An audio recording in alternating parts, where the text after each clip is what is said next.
बिस्मिल्लाहिर्रहमानिर्रहीम। अस्सलाम वालेकुम। कैसे हैं आप सब? आई होप कि आप सब ठीक होंगे। आज जो है वो हम लोग डिपेंडेंट क्लॉज और इसकी टाइप्स के बारे में पढ़ेंगे। इससे पहले वाले लेक्चर्स में हम लोगों ने क्लॉज और जो हम लोगों ने इनिशियल में किया था इसका क्लॉज और फ्रेज का हम लोगों ने क्लॉज और फ्रेज का डिफरेंस किया, यानी कि उनकी डेफिनेशंस और उनका डिफरेंस डिस्कस किया अपनी सेकंड लास्ट वीडियो में। देन लास्ट वीडियो में हम लोगों ने क्लॉज को और इसकी टाइप्स को डिस्कस किया। आज जो है वो हम लोग क्लॉज की ही एक टाइप है। क्लॉज की अगर हम लोग देखें दो टाइप्स हैं, एक डिपेंडेंट क्लॉज और दूसरा इंडिपेंडेंट क्लॉज। तो यहाँ पे हम लोग जो है वो उन दोनों टाइप्स को हम लोगों ने वहां पे डिस्कस किया। आज जो है वो हम लोग डिपेंडेंट क्लॉज की टाइप्स पढ़ेंगे। डिपेंडेंट क्लॉज को थोड़ा सा डिस्कस कर लेते हैं। जैसे कि नाम से ही जाहिर है कि डिपेंडेंट मतलब डिपेंड करना, दूसरे पे डिपेंड करना। तो ये क्लॉज ऐसा है जो किसी भी सबऑर्डिनेटिंग कंजंक्शन से स्टार्ट होगा या रिलेटिव प्रोनाउन से स्टार्ट होगा, और ये ऐसा सेंटेंस होगा कि वो सबऑर्डिनेटिंग कंजंक्शन या जो आपके जो है वो रिलेटिव प्रोनाउन इसके स्टार्ट में लगाने से ये डिपेंडेंट क्लॉज बन जाएगा। यानी कि जब तक आप इसके साथ कोई और क्लॉज जोड़ेंगे नहीं तब तक ये अपना इसका जो कॉन्सेप्ट है, इसका आइडिया है, वो कंप्लीट नहीं होगा। इसका आइडिया और थॉट अनफिनिश रहेगा। तो इसके लिए हमें एक क्लॉज की जरूरत पड़ती है। तो वो जब एक ऐसा क्लॉज जो आपको एक कंप्लीट आइडिया नहीं दे रहा, उसका आइडिया या उसका थॉट जो है वो अनफिनिश्ड होगा, तो फिर वो हमारा डिपेंडेंट क्लॉज कहलाएगा। आज जो है वो हम लोग इसकी टाइप्स को भी डिस्कस करेंगे।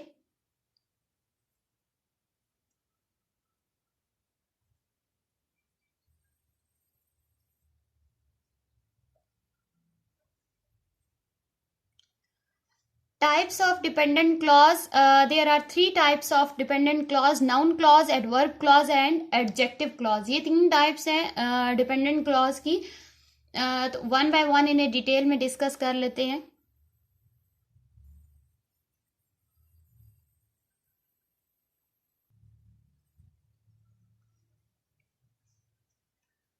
सबसे पहले है हमारे पास नाउन क्लॉज।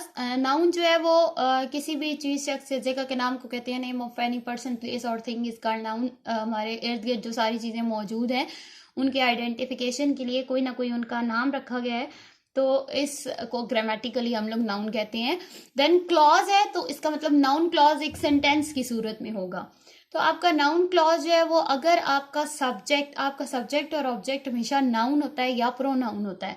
अगर आपका सब्जेक्ट और ऑब्जेक्ट एक सेंटेंस की सूरत में, एक क्लॉज की सूरत में होगा, तो वो आपका नाउन क्लॉज होगा। अब सब्जेक्ट भी हो सकता है, ऑब्जेक्ट में डायरेक्ट ऑब्जेक्ट भी हो सकता है, इनडायरेक्ट ऑब्जेक्ट भी हो सकता है। तो ये आपका जो है वो अगर एक क्लॉज की सूरत में होगा तो वो आपका नाउन क्लॉज कहलाएगा। सब्जेक्ट और ऑब्जेक्ट अगर किसी भी सेंटेंस की सूरत में या क्लॉज की सूरत में होगा, तो क्योंकि क्लॉज है, क्लॉज एक प्रॉपर सेंटेंस स्ट्रक्चर को फॉलो करता है और एक सेंटेंस की सूरत में होता है, तो इस वजह से वो नाउन क्लॉज कहलाएगा, वो सिंगल नाउन नहीं कहलाएगा।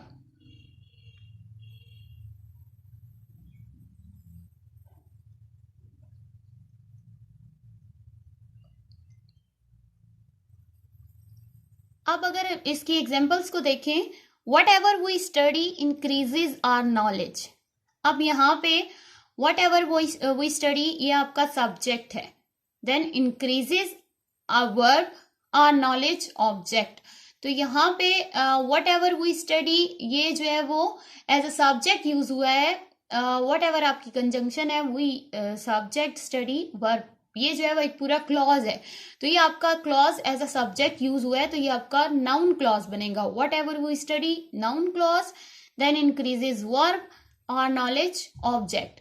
इसी तरह नेक्स्ट एग्जांपल में अगर हम लोग देखें, what you eat determines your body size.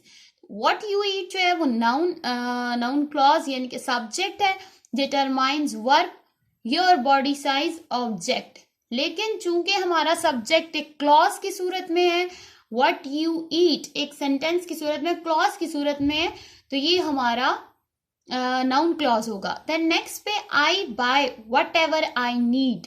जरूरी नहीं है आपका स्टार्ट में आए, क्योंकि मैंने पहले ही बताया था कि या तो वो सब्जेक्ट की सूरत में होता है या ऑब्जेक्ट की। अब ऑब्जेक्ट डायरेक्ट ऑब्जेक्ट की सूरत में भी हो सकता है, इनडायरेक्ट ऑब्जेक्ट की सूरत में भी हो सकता है। Then I buy whatever I need, तो यहाँ पे whatever I need as a object use हुआ है और क्लॉज है, तो इस वजह से ये ऑब्जेक्ट क्लॉज होगा।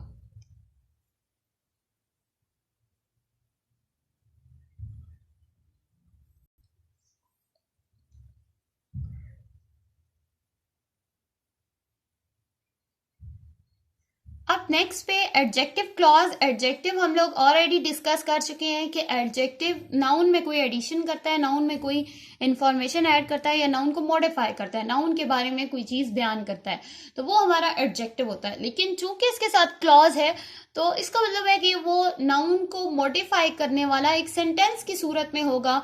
तो हम लोग कह सकते हैं कि कोई भी क्लॉज जो नाउन को मॉडिफाई कर रहा है वो हमारा एडजेक्टिव क्लॉज कहलाता है। और ये हमारा रिलेटिव प्रोनाउन से स्टार्ट होता है, किसी भी रिलेटिव प्रोनाउन से, व्हाट, विच, हुम, दैट, ये रिलेटिव प्रोनाउन से स्टार्ट होता है।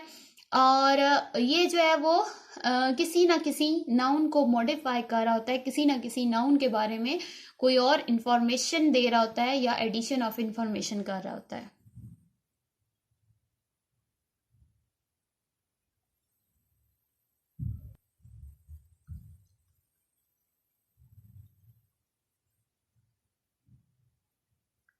एग्जाम्पल्स में अगर देखें तो I saw a child who was crying.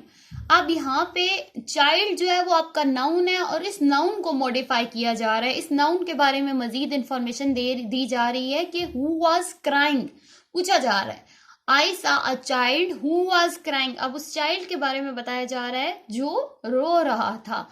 तो यहाँ पे नाउन को चूंकि मॉडिफाई किया जा रहा है और एक क्लॉज की सूरत में किया जा रहा है और मॉडिफायर कौन है, हु वाज क्राइंग, तो ये आपका who was crying adjective clause होगा। देन नेक्स्ट पे I watch a movie which amused me a lot.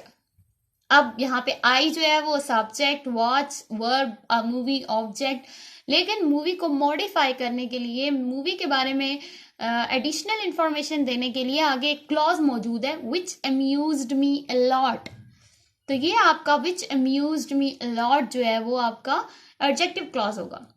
Then अगर नेक्स्ट एग्जांपल में अगर हम लोग देखें, the car which I like consumes less fuel.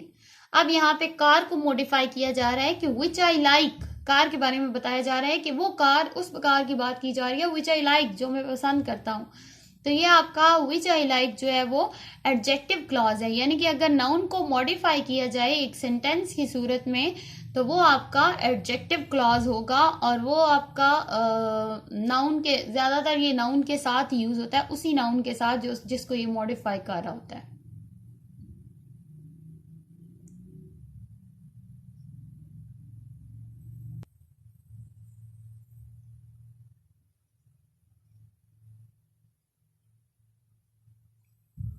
Then next पे है एडवर्ब क्लॉज। एडवर्ब अगर नाम से ही देखा जाए तो एडवर्ब यानी कि वर्ब में एडिशन की जा रही है, वर्ब को मॉडिफाई करेगा, वर्ब के बारे में मजीद कोई इन्फॉर्मेशन देगा, तो वो हमारा एडवर्ब होता है। क्लॉज यानी कि अगर सेंटेंस की सूरत में दी जा रही है तो वो आपका एडवर्ब क्लॉज होगा। यानी कि कोई भी clause, any clause that modifies verb is called adverb clause. कोई भी क्लॉज जो कि किसी भी वर्ब को मॉडिफाई कर रहा है या एज एन एडवर्ब यूज हो रहा है तो वो आपका एडवर्ब क्लॉज होगा, क्योंकि वो एक सेंटेंस की सूरत में होगा।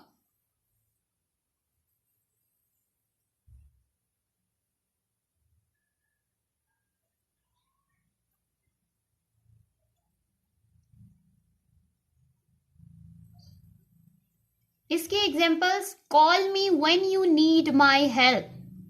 अब यहाँ पे when you need my help जो है वो कॉल को मॉडिफाई कर रहा है कि कब कॉल करो मुझे, when you need my help, जब तुम्हें मेरी मदद की जरूरत हो।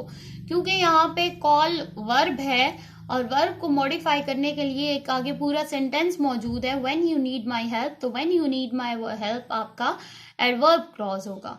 देन नेक्स्ट पे, the patient had died before the doctor reached. अब यहाँ पे डाई वर्ड को, डाइड वर्ड को मॉडिफाई किया जा रहा है कि कब डाई हुआ, कब फौत हुआ, तो वो before the doctor reached. Then next पे, I worked in a factory while I was living in London. अब यहाँ पे वर्ब को, कौन से वर्ब को, वर्क को मॉडिफाई किया जा रहा है कि कब काम करता था, while I was living in London. तो ये आपका एक क्लॉज की सूरत में किया जा रहा है, सेंटेंस की सूरत में किया जा रहा है, तो ये आपका while I was living in London adverb clause होगा। आई होप कि आपको आज के लेक्चर में से कुछ ना कुछ समझ आया होगा, कोई ना कोई नया पॉइंट मिला होगा। मेरी तरफ से पूरी कोशिश थी कि मैं आपको अच्छे तरीके से समझा सकूं, तीनों टाइप्स क्लियर हो जाएं आपकी, आपको कोई मसला ना हो।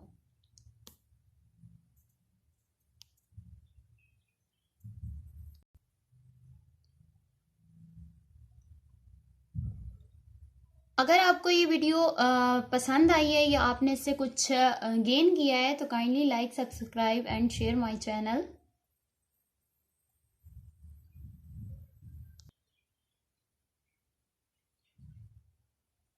Thank you for watching my video. Allah Hafiz.